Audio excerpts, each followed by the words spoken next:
Once upon a time, in a quiet town surrounded by green hills, there was a little railroad that ran through valleys and over bridges, winding toward a tall, proud mountain where the sky touched the earth. Every day, shiny trains chugged happily along the tracks, carrying toys, food, and books to the children waiting on the other side, their whistles echoing softly through the fields of clover and pine.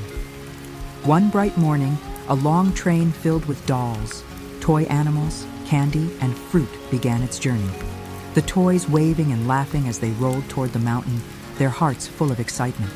But when they reached the foot of the mountain, the engine gave a great cough, shuddered, and stopped. A puff of smoke rose sadly into the air, and all was silent. "Oh dear," cried the dolls. "What shall we do? The children will be waiting for us, and the candy will melt if we don't hurry," said the clown doll in distress. The toys looked around hopefully, and after a little while, they saw a large silver engine coming down the track, its wheels gleaming, its horn singing proudly as it drew near. "Please, kind engine," called the doll with blue eyes, "our train has broken down, and we must cross the mountain to reach the children who wait for their toys." But the big passenger engine sniffed and said, "I carry fine people in shiny cars, not freight cars full of toys and dolls. I must not be late." And she rolled away with a hiss.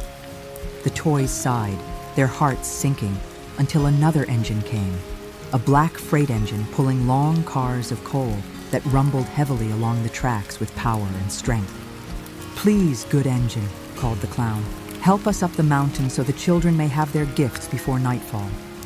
But the freight engine said gruffly, "I pull important things for grown-ups, not playthings for children," and left.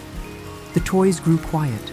Even the little monkey with cymbals stopped clapping, and they waited until at last a third engine came puffing slowly, old and rusty with a tired, gentle face. "Dear engine," said the toy clown softly, "will you help us? Our train is broken, and we cannot reach the children beyond the mountain." But she sighed. "I would love to help, but I am too old and weak now." As the sun began to set and the mountain turned purple in the fading light, the toys began to cry softly, thinking they would never reach the other side. Then, through the twilight, a small blue engine came puffing along, her bell ringing sweetly, her eyes bright, her smile cheerful, though she was smaller than the rest. "Little blue engine," called the dolls, "please stop. Our train is broken, and the children on the other side of the mountain will have no toys for tomorrow."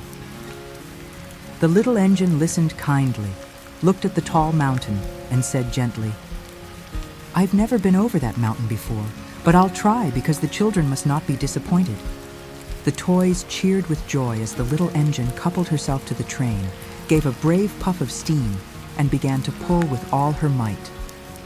"Chug, chug, puff, puff, chug, chug, puff, puff," sang her wheels, and she whispered to herself, "I think I can. I think I can, I think I can," over and over again. At first the slope was gentle, and the toys clapped and sang to encourage her, but soon the tracks grew steep, and the little engine's wheels began to slip on the icy rails. Her pistons pounded, and steam rose from her funnel, but still she whispered, "I think I can, I think I can," her courage stronger than her size or her fear. Halfway up, the train slowed almost to a stop, and the clown cried, "Oh no, we're slipping backward!"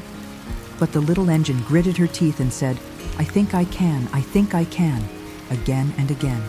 Her wheels gripped the tracks, the cars rattled behind her, and slowly, inch by inch, she climbed higher, the mountain echoing her brave rhythm like a song of hope.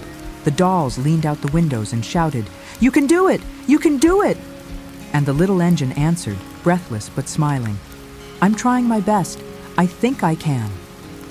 Finally, with one great push, her wheels turning faster than ever, she reached the very top, her whistle blowing proudly into the starry sky. The toys cheered and danced in their cars, waving their hands and singing, "You did it! You did it!" And the little engine smiled, saying softly, "I thought I could. I thought I could." As she rolled down the other side of the mountain, the valley lights twinkled like Christmas stars, and the toys laughed with joy. knowing they would soon meet the waiting children. When they arrived, the children ran out with shining faces, clapping and shouting with delight at the sight of their toys, books, and candy, all safe and sound.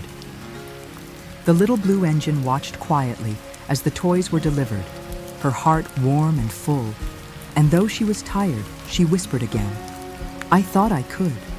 The moon rose high over the snow-capped mountain, and the little engine began her slow journey home, her voice soft in the night, saying, "I think I can.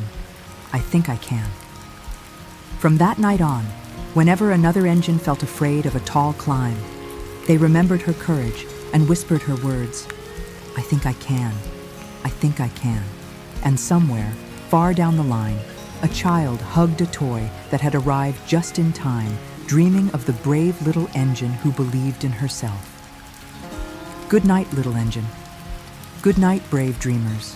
Sleep well, and remember, no mountain is ever too high if you believe you can climb it.